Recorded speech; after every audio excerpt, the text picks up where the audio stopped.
in ke ani na nei chi panna la ki ka dik ko na isadi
Father Pao, hata kong fato yung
abasai na kamang kang ita apan katinga ibisi at minlote ya India munpi capital Delhi ama sabtua umsom ni lengatan tahun pitu ya kapakian le on dapat Yesus Kristus Keile ABC headquarters sepite tengle ABC pum pia topa bisya hote teng sikle tangin nape kuna topa Yesus Kristus pinina silver jubilee cibai kahun bukahi topa kupina takaheno tore kuna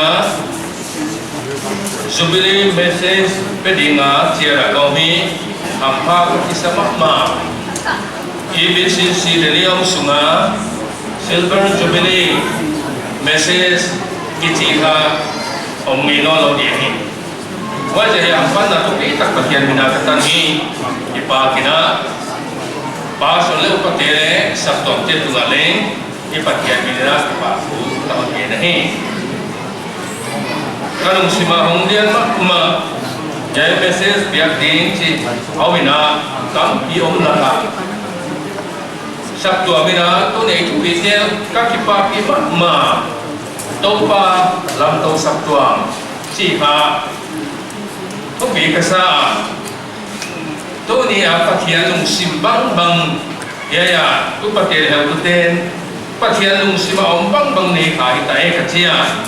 Patian kita nama ma kubi kengai tua, baik tehnya, IBC dia, Xiaomi tehnya mina alam tau sabtua, Cinawa, tau pa alam tau sabtua, jadi patian kita nama ma sukarin kengai tua kubi kesa, yang saya kile, patian min kapatahi, last yang tahu patian tu, ya kita alam kawan sendiri. Dan Cina matai ke tungsom na bukang som na dia itu bilakyan na pun hilahi nan piter nahi yai suang pitung aga sabto kalam to dinga misi kokul kong haften yai ado kirimo korinte kianga polai bakat na bungtum na tang som le khat na suang kum le kitsa longa suang pung dang kwa main alem te takiwa wai suang pung Yesus Kristus ahi toba na tuisim kyak te thei siam ding le ga suang ta dapat ko pin tan che dan bo lo sakeno ya ko ko ni na kahon hi dinga mukhalau te le atwa gen ni marina toba lam to sakto kichi he Yesus Kristus sabtuam kingang na suang pung a foundation ahi na kena ahi yai mathai pung son na buka sabtuam kingang na gen na yai gen masak poi mo kasa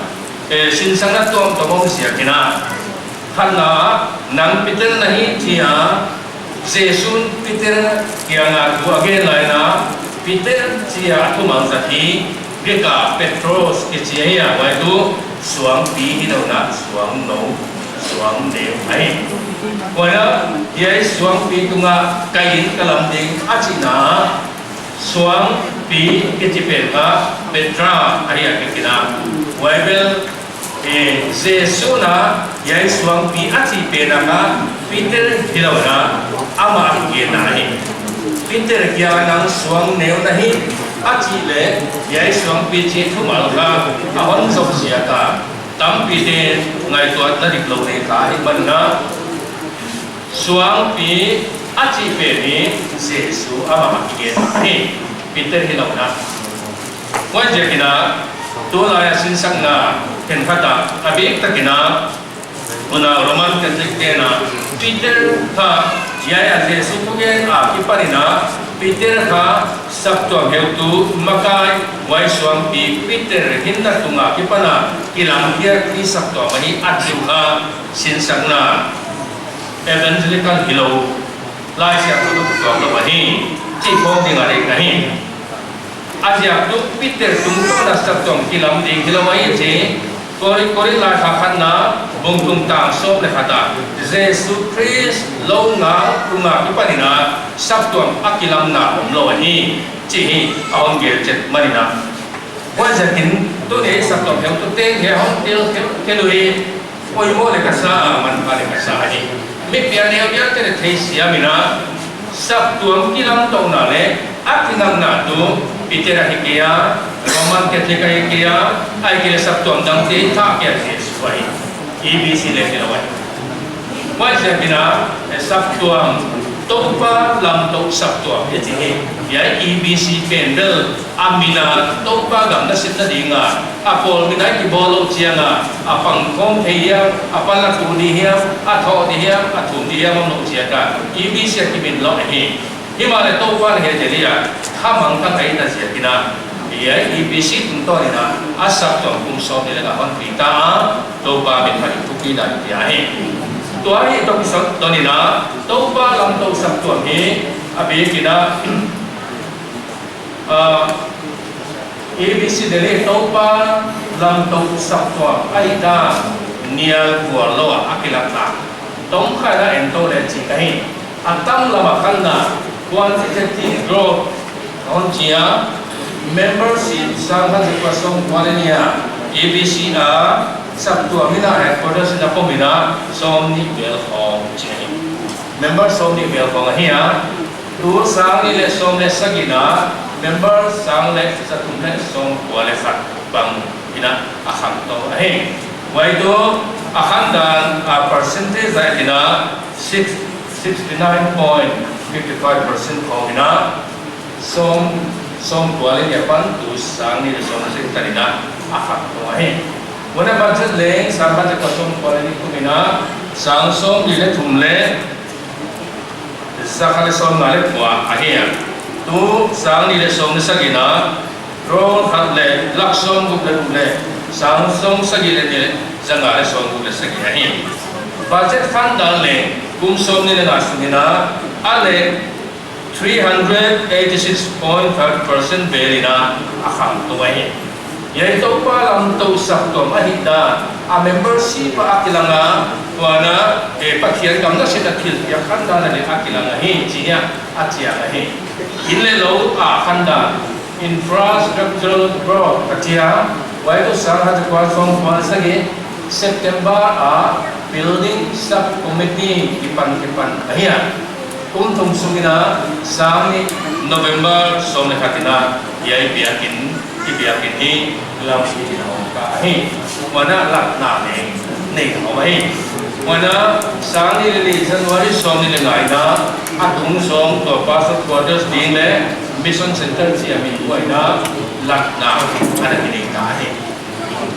inle lawa patian ko sona patian lam to sabto mai biakina ahanna why aki patunga mi inho aki why kita mi sabtuang mi lunch una unong lel muso lela breakfast research ikong hiya ile tuna amun ini ya tu amun le biakin tung dingina tu aki hello na atunga pasok ko le pumli dungina itu ning samai Yaitu na patian na ahon pina akan tahu na akinatan siang kakila ahon musakain. Wala tunda ikat na akan na administrative growth kacia. Waito sampai terkuasong kuala na Februari ni dia kina pasar basape ini ya satu ampian tu ni. Wana caretaker si bangne, wana office assistant si bangne. Ini tahu wana ilaka sabtu sunga ne departmental committee to ti bang le aktive na department sia oma ne kaya wana ni school le teaching lam kya lo na bang lam akine ya Sunday school pati na hi na bang lam te hi heu te no mo ma na pau sin sang na ha te sa pau sia kuna anong dungwa to ai heu te upa te bang le ta te loi ma kai na bao ao bị trôi rất sang ngài chỉ ha ngài đã làm việc à ao bị trôi lên sắp sắp quay lại là Why siya kita patihan buat so ni na dunia tua lah kita nupi pa pi bang nupi tongta sab tong makai tongta hang tak tele pa hoi taga sinte na biar na hong dua ma Bible si hong dua ma thoge hong dua ma til bang ki ba hong dua ahi nupi pa pi sa he wana sang ni so pat na ABCC Central Delhi Induan kay tai na ko ahi ya patihan kang nasib na sab tong mi te kep na kasi bang patihan ni na so ni na sumira ahon pi ahi patihan pi na kilat na niya to na imuti ahi wai ba na halama khanna qualitative growth china kahon kena wai to Christian hin ko akan na le imaka na nama ni peaceful pi jingle na pangmang te ni ni kaya wala sab to ni omo na siya kina seminar tuang ay kina workshop itia ay kina sa mo na tugen ti phong hoy takina apul pangina nei ko kita wai kina na kabang tang ita le lai na yan tang ne na kabang tang bat na siya missionary bang le iba ka iba to bang le oma wala missionary bang na ji ikupya sulu bang le tam takoma why take care of habang kang man na all mo na siya kina department to ma siya bilang game si magneya ay kile mo dapat siya piti bang ay why mana Christian til biak na mali ikam to ma so makate mission sa ay kile ikita til biak te happy na til biak te tam pita ka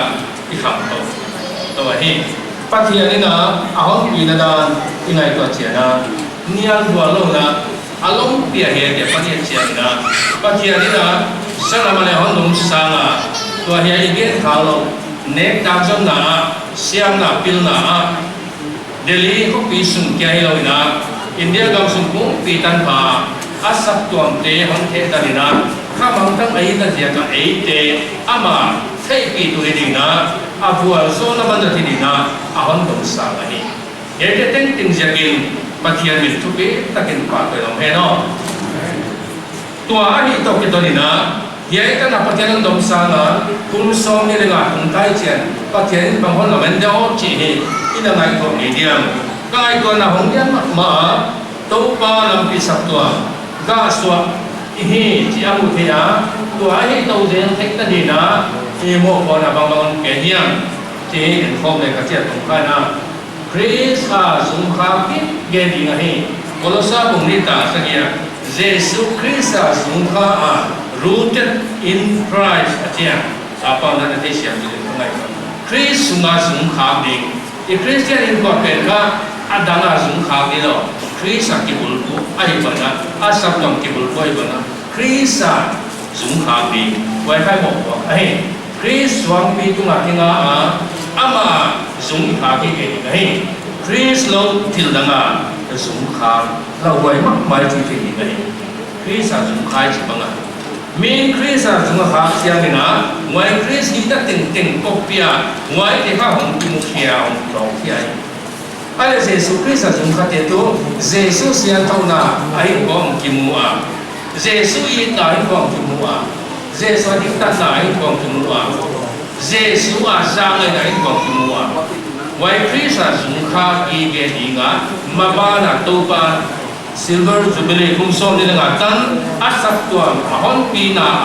ahon lamet na koi mo ma tu ama sum kha ki ga he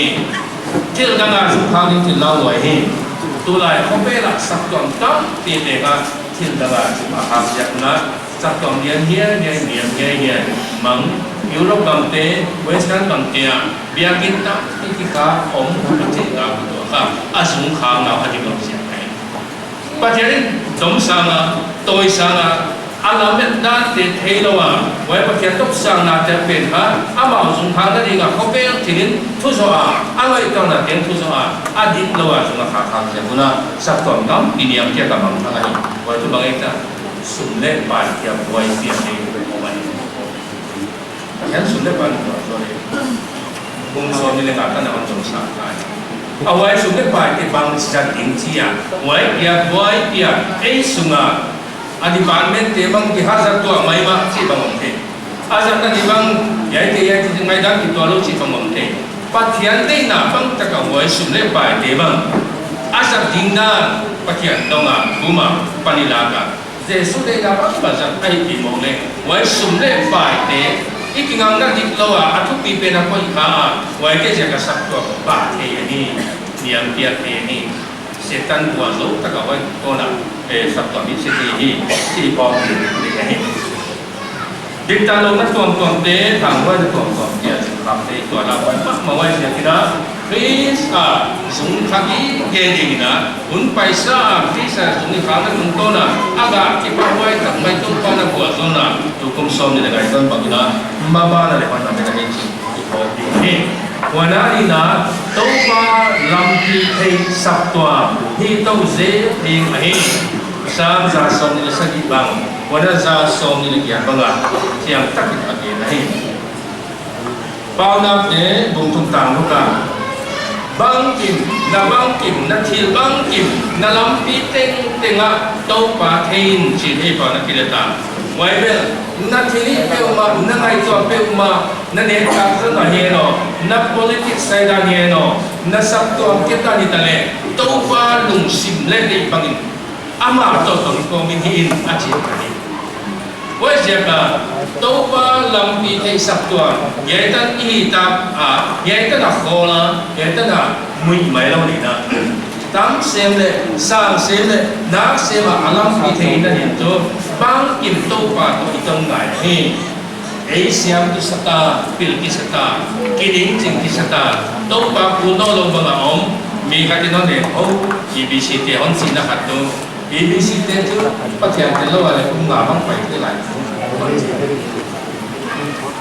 e budget bang tam sama mai mai ti mo e te ne ha pil siam on sai ile buai hon gen chu sao pi gen pai pa lai mai to pa to ton lo ipai nge kung so ni nga tan on makan tupala kung khatle on makan no lawa on musiki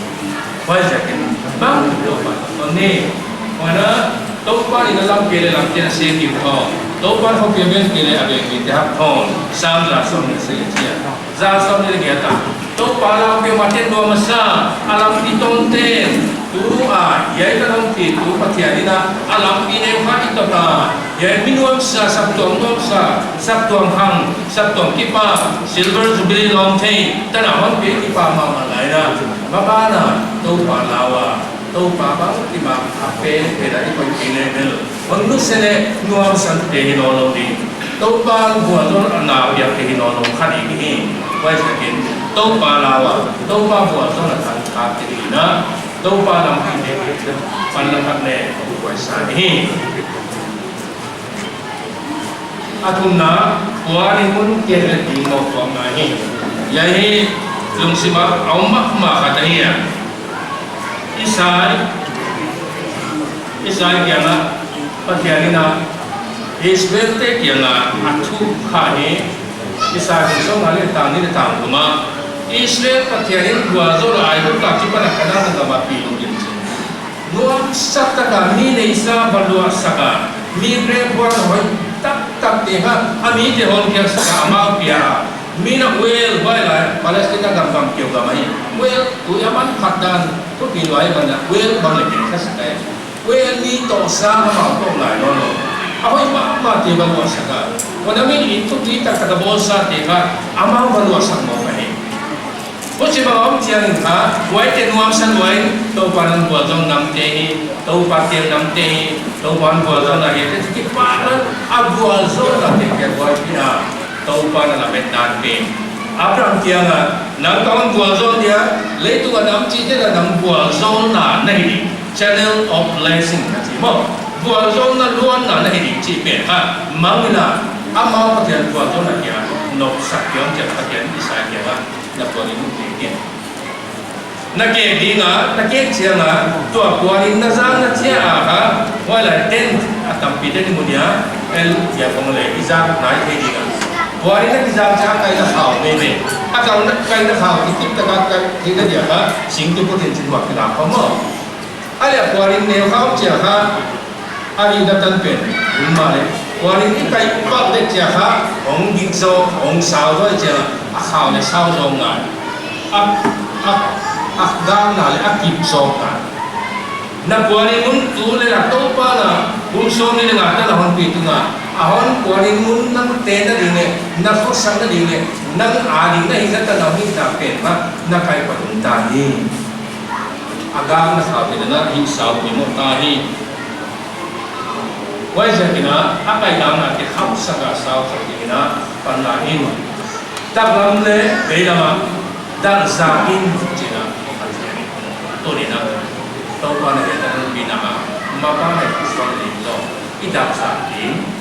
I kwan in mu I ke in be lam pa ma I ke bi to pa ko mo sa I chi ni to pa ki pa na a hom thei sa ki pa ngai ma ke lu si ba hom ma ko hi ta mai wari mun kele tunta hi ei kia ki buai pi no no wa to pa na hamang tam tam ni Delhi khop ni sunne kim ne India kam so to ei kwa chia ka ei abua to na pan ta de hon kwa zo ta wai bua to ta abram banga aba khol lo wa aluan so na ni ei acha de de hon kwa zo ni tai ai le to pan koi la ma ni na ke dia ni hon chia bang chia pa na de hon chia chi ni I ge hon ta hi chi tu ni a ye su ni I lo mai te ja ko mai a tu ke na ye san na di na Jordan loi siang ko le ga swa ma aluan lu na ha tu pi si he Jordan loi ang lu na ka yang to to le ba tu pi si ang lo ai ai ya tu pi si ki chi pen bel aluan khiam na ne lo wa ki ching de na nam sia le sa ta lo tên là học bài, cắm bị tên là theo học hay là đồng không phải theo, rồi đã lúc tôi siang thâu mắc mà, tôi lên siang mắc mà, ganing te, ngã te, cái tôi sungang lối xuống ganing te bắt tám pion, và nó aki bắt kia là sinh lên lâu kia bắt hỏi tất cả không, vậy anh lối về siang mà luồng xuống vậy gà đi tôi kia bắt đồng luồng xuống, và nó aki mà ba mà lối ta chồng luồng xuống, ta chồng luồng xuống, tôi bắt bị siang luồng này lui siang to le hoi ma ga so ma hi ma le ong lu na tui pi si pe ha tui pi siang lu ja tui pi si pe ta luang ke do lo wai lu mai a luan luang ke lam lo ong to lo ong chia na a tui pi pe ha sat ta lo ong ta nam se go ui go hoi lo go nin go nga na mo ke do lo tui la ka gan te na mo te ke lo lo ya tui bang ma sat ta ke do lo ai why sepina ye Jordan loi siang ma aluan kia na banga patiani na banga tu pi taka azat ye Jordan loi bangina ei tele tu le khala luang phege ge siang ho le ga swa ge ri to pa on de ni Jordan loi siang ma hoi ma atui leng siang alui pang kwa sing le lo ke hoi ma wana mi Jordan loi babe a ba ente bang ne ki buang ki sil chi bang luak sat ta ga ye Jordan loi hi ete na pa ta ki pa ko ni to pa na a hong ko to siang na Abraham ke again ik ya hong ge na Abraham ke na gen tu pa tu pa ka tian ka wa ke pa tian na ka pa tian ki dang so pa ani Abraham ke kon gua zo di a chi tian na Abraham in nuam sa ama no sakpi mai ni gelawa kon gua zo di nga lei tu nga nam chi te da gua so na na a chi sia ka a gua zo na a kep sa kai to ni nei de Abraham banga pa tian gua zo na hon kep sa kai kum so ni nga tan gua zo nai tam ta wa I khol khom le awan pia khom le tua tam se ma hon gua zo thik na di nga ye gua zo na ei sungai goi pi maya ei sungina ki ba pi maya ikisian pi bai di patianin de lo iluan khiak sakni ikwarin mun tua izan natan sa lian jo ikepi panilami to pa ni kai chata sakai tua kilawa tui pi si ba mai om level to pa na e jatta lo isam tong ki pa ma zubili lo ki chi ne wai ki tum tam to ale sam tong niam jatta lo a the hi tui pi si ba nga iluan khiak sakni to pa na men sai pi khiak ki le ikwarin mun ke le tàu pa mabana tua honong pisa banga honong pi no ti hi tua sanga dian zo tam zo na se mon ta ke dari to I puani mon ke dian ne tam se mi pe ke ni oya tàu pa tam se ma pe ke ni on tia bang chi ma puani ke ke ni on tia che ke ko me chi ti wa sai de ni ko pi la ki be la puani kai pa ding le kamang tam se Jesu ke bol pun dingin patiarin IBCC dali kum som le na ta si tahi abual zon na luan na di awan tiap tahi wai sakin kal son tiap di nang mo bang na di tahi bidang patian silawan nang dia ya on pi luta dia ya on bual zona dia kan kum som le ngatan agam na sip na di ngapan na dia on bual zon ta to api panina patianina kal son tian non siani oya bang ci kai son dia to ba ke tu min ge ni to ba ke ngat dong ni ci banga ci ko di mun ke dia na wa zona ban jati ga kai son kia le oya silver jubilee ke golden jubilee karina to ba na on dong sa ni ga on bo zong ni ga agam ke len sem ni na I ko di mun on ke len sa ni ga apan jan man pa thei pi tu mo noi sa ko ke I to se ni ti tu ni a ekide sak ka hi to pa tan se ka on bo sa ke no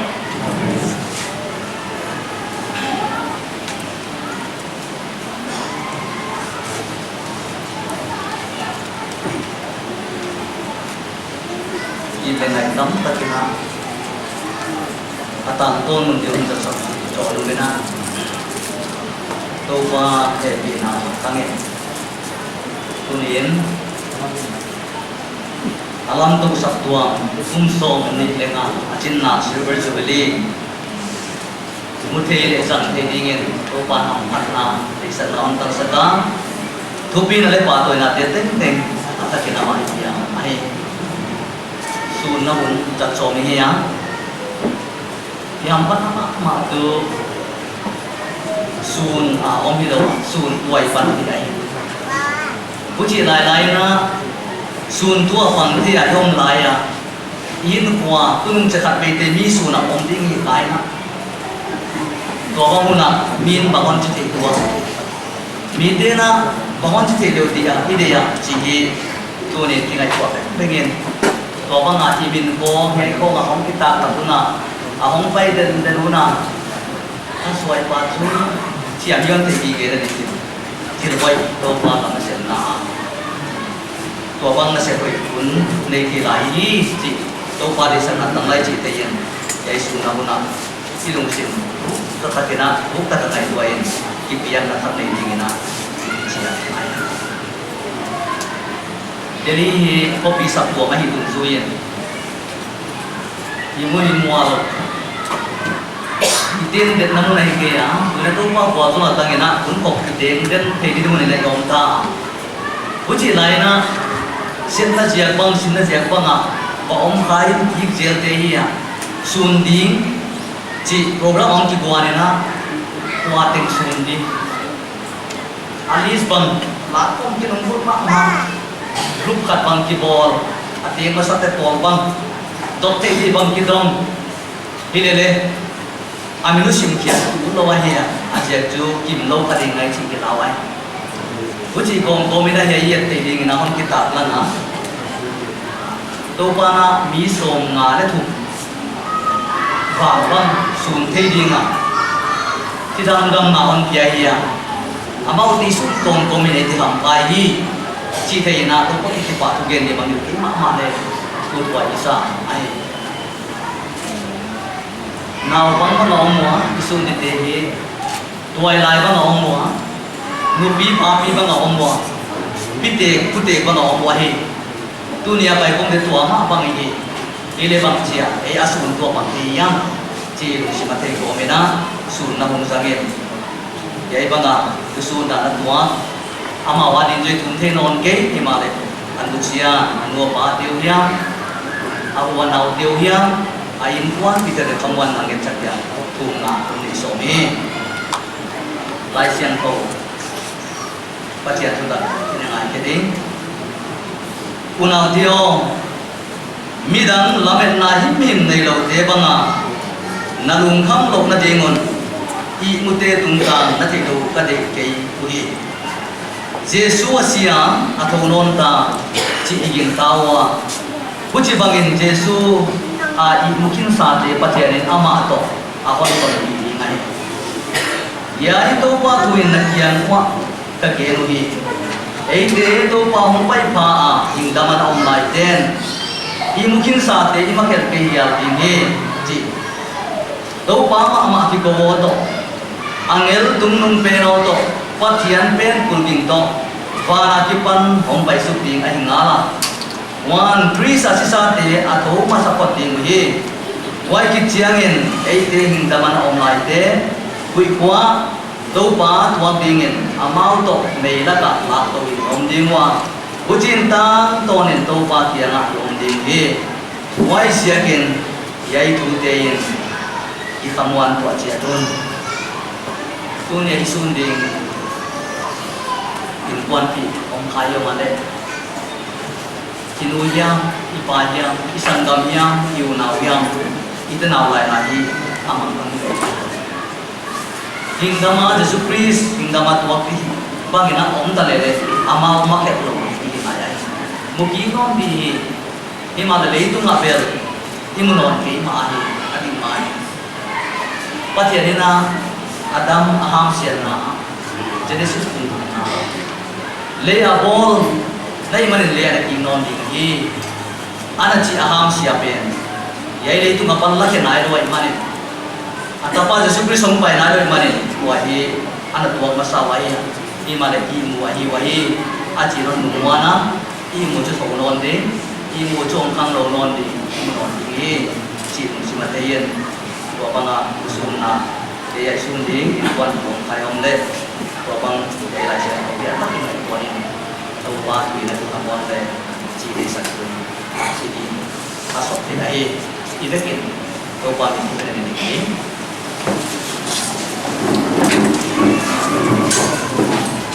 takin ya bin som ko de ni na kita nawai na yam wa yam Delia member le ngai Delia na om ngai ting ting kha ki ko le ka hiya akin ta ha ki ngai to bang thei bi le le hi hi thi ai record chiang chak mu dio lo sia kina om thei le ki le a hi chi ka on ta saka na su na kun na ko di la mai na minit phat som tai te na ki thi nai ma ma isa to member Delia om lai wa isun khak te bang illa ma hon pai sanungwa isun khak te bang mau te hi sap to ma kai bang ahiwa wan ai sap to member mon pai tak tak te hiwa mau isun na hodina dina dai tu te na hon chat na kore dia kira tun na man le cha so di di pan di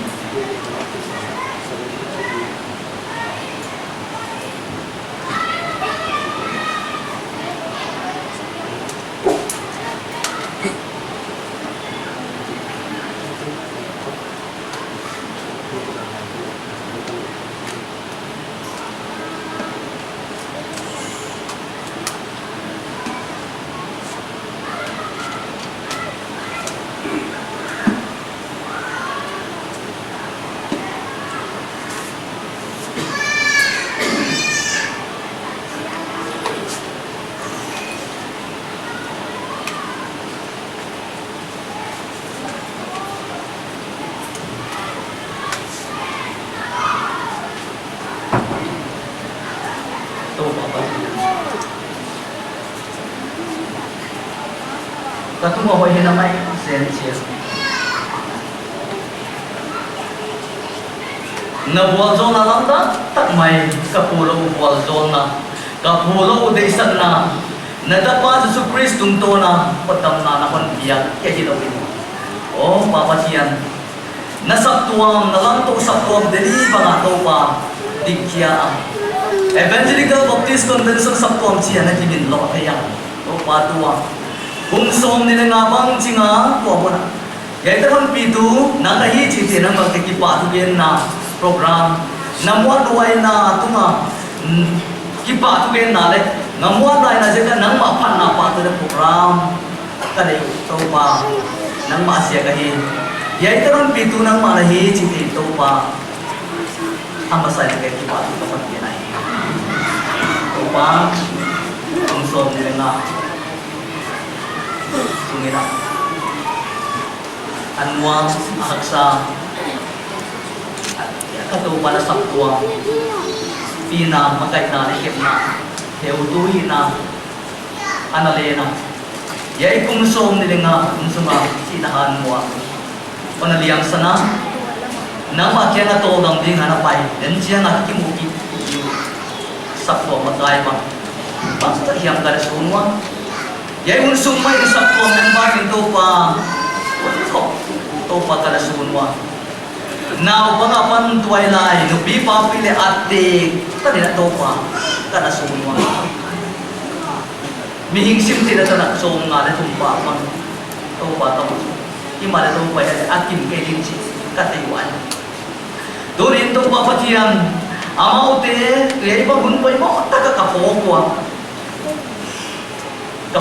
ko man to pa ama wa ding in ti bang ki bai ti bang bang hikin ai manin tunin an sia ain kuan pi te ata te uyam atu te uyam anu pa te uyam asangam te uyam awana te uyam adin to pa to ta pa te dingen nama kamwan nang man na pia wai kamwan na mingin ala hik sak che wai kamwan na nge ya to ma ma to pa na kamwan na ta hon net sa ai to pa pa sian amau tin zo bonani non ke yu i ma to pa kai ti to ka po kwai to pa anu chia tin quan mi te to pa o khalam kwang zo na ke hi lo na salam ma ma le to pa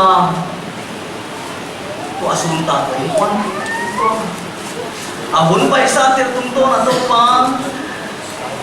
ahoi te sin khia ahoi lo te leng to hoi lo ai chi te sin khia hin kwa salam le khalam ko hoi ta bai sang te ding dunia ka po anu chia tin quan te to pa ata ka apok thang nau ahoi nau le pok thang nau ahoi lo na le to pom tin le pok thang nau ye ahoi lo te se no de ahoi te sui ding a pan la ta na ne ra bi ding to pa ai quan anu cha ni tin na po cho la ka wan si to ba na to pa dunia sun thi a om na sak to te bang sia ka mi te sun ni lo mi te sun to bang thi ke yam asia pa ma ada ma om ke to pa asia khat oma wai chu na he pi na hun non be lap sak sia ka hi ka ki pa ko to pa na keng ki pa to ka ma ke wai ye na hun be lap sak hun pen to pa tu tung na sap tuam kum som le nga chin wap ka to am phan na la ki pi na that to ka sun teu in kwa pang le ko le su na om tai ka hi tu din so lo chi te ya to pa na pon zo na lap tak mai to ka hi kwa teu ka sap te na dingon na ho pi na o to pa dena ka sak sau thu te ba ye program sun ka sak la ni mu le la te ba la ka sak sau te ba to pa na ho pi la na po zo na lam tak mai ka ton nau to pa on swak sak la chin chin ka hom tum lai a hi ka ki pa ko hi to pa ye ta nam pi na lai thu pi na pa toi na ata ta na on bi ye a bi ka to pa ye ka su in kwan pi te ding na ka kwan na tik tak mai to pa na tu on nget sakit thu pi na pa toi na te nang man pe komen ka to pa le ko na pa Jesus Christ minin na kiya ma tu mi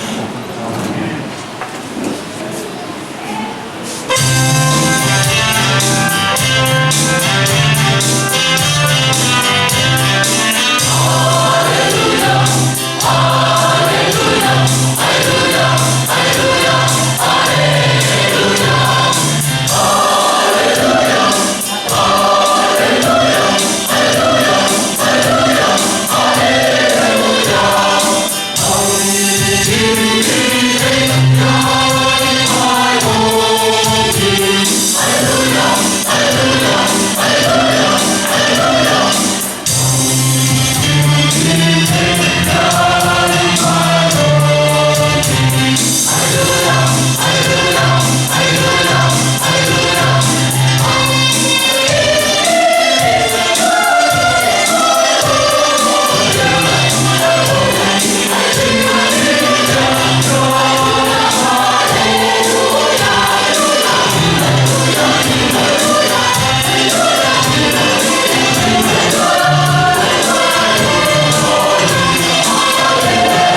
Chris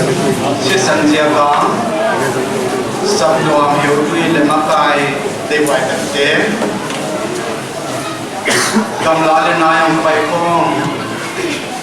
Chris au nau te Joinina Evangelical Baptist Convention Sabdua Delhi in Nau te na ke kuna Jesus Christ min man pato Jubilee Chibai Ton Bukuan San Zale Son Lile Sagi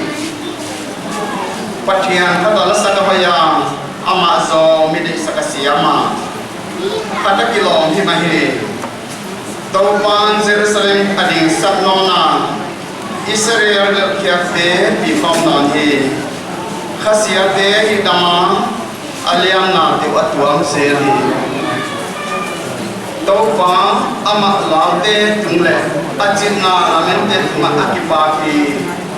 Jerusalem o taupa patun Zion o napatian patin taupan atusiang kautan sedin fuaran so saktaya lang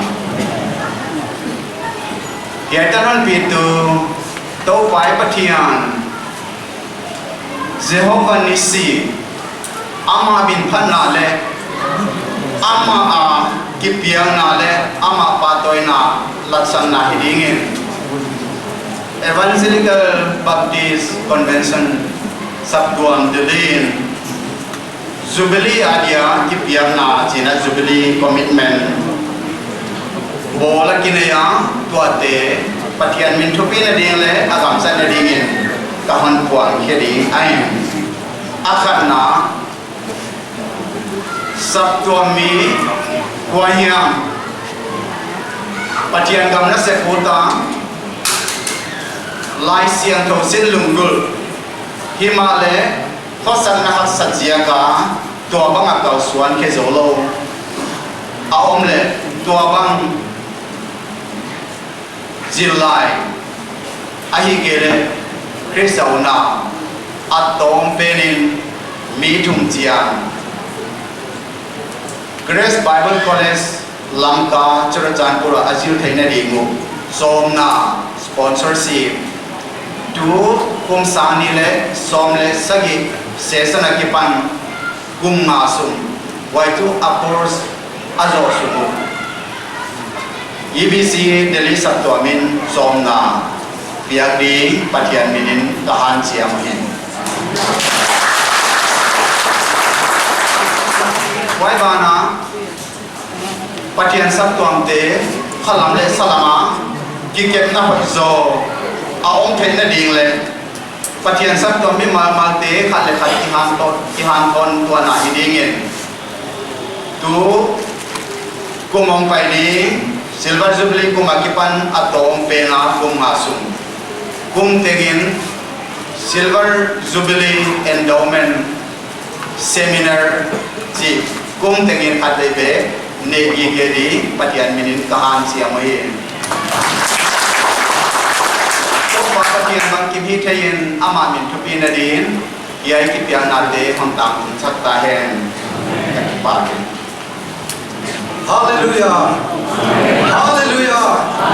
Hallelujah Opa min patinom hen Tunina kei Pastor Zikhan Kham Kahia Kaum na Silong EBC Sabtua Mahia Tutunga Jubilee Lomnarim Kakisaina Nahok Siang Ak Siakun Kipawai Kasawa Upa Committee on Geru Komina Pastor Papa Le Sihi Konfukua Hok Siakun Geru Tokser Siauna Ama mai bahwa bagamang kay di ay otse siya kuna on makai ko na upalang diyan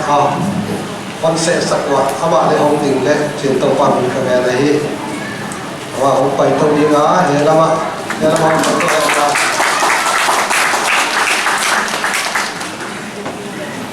to ner EBC Silong Sabtua Mena hobby Sabtua Mena tel ka upa peleng hiding Jubilee Long Hiding ki pa hoi sabe ma mai na kong kam suan wa di thai ban bang ka hong ki sai na ibe se silong sap tua bum pi se la ta ngen ko ge len na pe kun to pa de so mi len su bi le che bai kon bu ko hi to pa na ko so le wana bang ki pele hoi pe ni ha ha si ko con ngai to se lo atak sat song ba song le hang la e sa ga nei so de ding mo ba wana apil lam se le ga sa pil so de ding wa hi te chi ban ngai so da men pat te hele memento khat po ni ang na to pen tu kum izubile thu bi pathian to pa lam to sap tuam chi pan sanina atunga e logo zubili logo ko dinga wana anwaya ni ko mo bangsa yak te ke sukina wana biakin le lang sakin bo chen thu tam lo ke dinga wai peni kong kichiwa wai hi tu na kom to ke haya tu papan hon phele lan asim kian na le hon nei he lan wai zon chana e celebration committee chairman ya in kong san sakela wai tu ko te adinga ka hun zo na le hiding ena to ina sap tuam kong gin ta khelina nala tamu chidinga pathian kor so la thu pi tak lai tanga biakin no tak sunga biakin sumitu le silong apa ba arwa mai apo langkel dari ma ada hi wajar ki pa wai kasa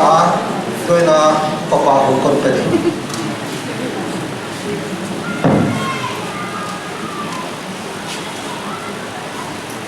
to pa lam to EBCC Delhi Sabtua kum song ni lenga chinna silver jubilee 21st June 1992 to 21st June 2017 kipa pi na in dei sang na sang pento EBCC silongin yai chiam te na kon piao hi to pa tu pi na thang he noya upa LD mon kang secretary TKCC upa kinang han suan chairman TKCC le pastor ji kan kam nakar pasrina e aswai wa kai wa e yai lama ilogo silver jubilee EBCC Delhi oma anwaya event tuam no na hi mau wa ta kon gel sukwa atoa ibiakil limu oma kapatian min rupina dinga ikahon biak ti wai ina pastor gen masina jubilee chairman na umsang le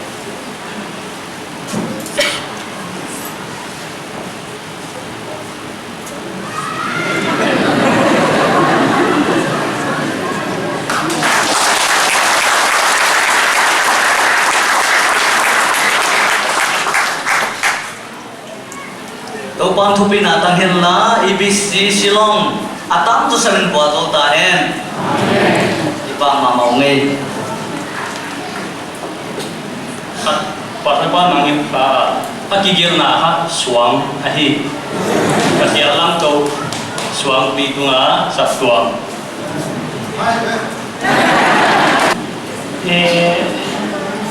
chial na hobby sap tuam apa ni na i hom kia te laka silong te khawa ham phai hi chi akilanga hobby danga pan hom te khathei au deo kuchilo vai polui tuam te le chial na akipepeka wai te laka tu diam te thi te hi ding sakle han ut wai sai he wai hon ni so didan kahia ya ahawam sumuna committee member to chairman bang secretary bang finance lamba tuam mama wang na amal mali ni gen dia ile hiai Delhi ana om sumuna hi committee member to mami poi mong in hi khawa hi chi hi thei dan na koi dia ding ket din ding ta ha มีหลายขาเคียเตละก็ทำปีนะคนโดงว่าทำปีใหม่นะวิสตัวเดียววันเปย์นะของเทโลเดียหิถูบังเละคนละถูปีดีเกก็หิวจีบังคนเขียนว่าไว้เตละก็หินุชูงีไปเตะเบมาอมโดนกับประธานมาสเปนนี่ฮิยาฮิคนน่ะสิมเขียสักเอเกยินอูดโลมามาใครฮิเลลาสมินิตาที่ใครโลกไอ้เสียกินอาชีพเสียกินนะตัวนี้อังโฮเอเตอีดินสังไม้สิมเขียมาสเลหันอูดไว้ก็ซะว่าฮิสิมเขียมาสเลนโตอีโต้บาเจสุคริสมินิจิบายสับตัวเตนะฮอนในสักนาวกับผู้โลกเล็กกตันบัวโลกจำปีเข็นดีงาไอหน้าพามาซาสมนิเลงาเตละกาคนเตลนะฮอนเตลสักนาวเล็กโมเมนโตสังดีงานะฮอนบัวนาวปฏิญาณว่ากตันฮีจีกับโภกาอามินพัดินอามาตุวันทุปีนากับยายยายกัลุอินกัลุสิมาเดลฮีอามุนิรกาโฮมุนิรกาโฮมลักโฮมาลังกิกาลับโคมบอลน้ำมันโฮพาสตอร์มาสเปนพาสตอร์ปาฟันมาบุยเดอินาบันจัดทีมบุลจิตอาคมโคมาปยาอากิจอนหลายของบังกมิตรอาของมุทักีดูดินมุนาสับตัวเล็กอามีตกปาหดตกกลางด้านทุกปีไซน์ลำดังก็สยาดีก็ลุงอาจวงาก็คิดทะลมมาอาหิหางินองเตลโซโลดีกับบังตาหาเกตามาดาเห็นตัวนี้มันเสกมายุนจีนโมเมนต์ตัวเฮเดเฮวตุนูฮาวจะบุญบุยเดียนเกตานี่มันหลักสักเดียฮีสัตว์ตัวมิปีเดียนเวกุนจุบิลีจิบายโตฟานะสัตว์ตัวตั้งเซมินบัวโซเรนคริสานะเสร็จปิว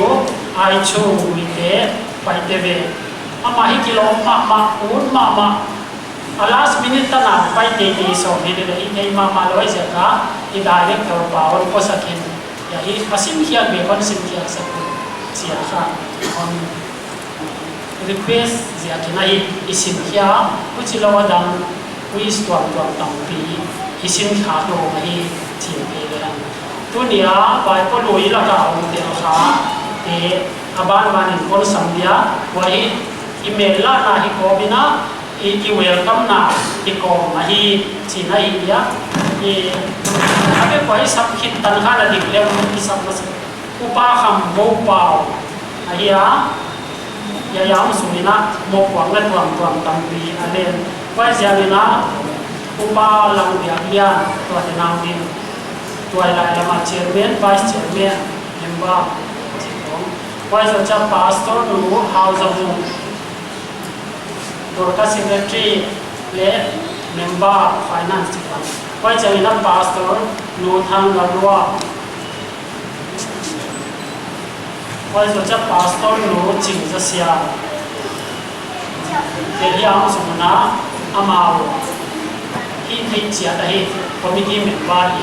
Yaya Sim Hako Ile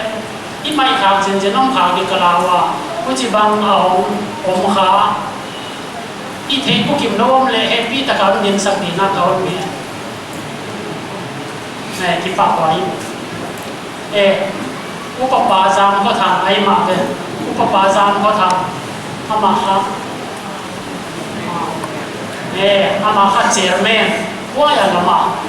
ahi sana quá hi mà lama le chairman mai khalwa ama ha hay lo sen upa la ka ki koi khasi sen na mai ka kai on na sia ma ale la ka mi hi chi ta la na le bi pi te la ka i phauza na ne na i koi on na tak sa ko yo le ya ita ni ka ka so yo le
pa huai kha dong pa ya huai hi pi zak ti ni puang ni I headquarter a panina I silver jubilee lok na di na teng sing a hon piawa hi chi thei le ha I khu ti beng vek din I ki pa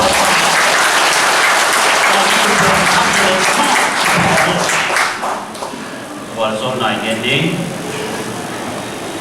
บางทางดิ้งที่หลายคนสมเขียอาตัดสามีเด้ที่ทั่วคมนาดิ้งสับตัวคนผู้เขียสับตัวเล็กกุมสมนี่เรงอิจินดงคนผู้ตัวตูอิโตปะปะเทียนตะปาเยซูคริสต์เกียงยายสับตัวตุนโตเรนทุปีนะปาโตยนะมีเลนดาเต็งเต็งเปียกเล็กคุกสกินโอเมนละโตปะละโตปะลังโตสับตัวมาฮีจิพอกาตัวบังอากิรัมโตเทเจียเดงเงินอีปาปะเทียนอรินนาอัตปาเยซูคริสต์เซปินาเลกัสยังตัวเองตุเลตามตัวเองฮอนอมเป็นฮอนมาเกจตาเฮน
Sinta kilo balik,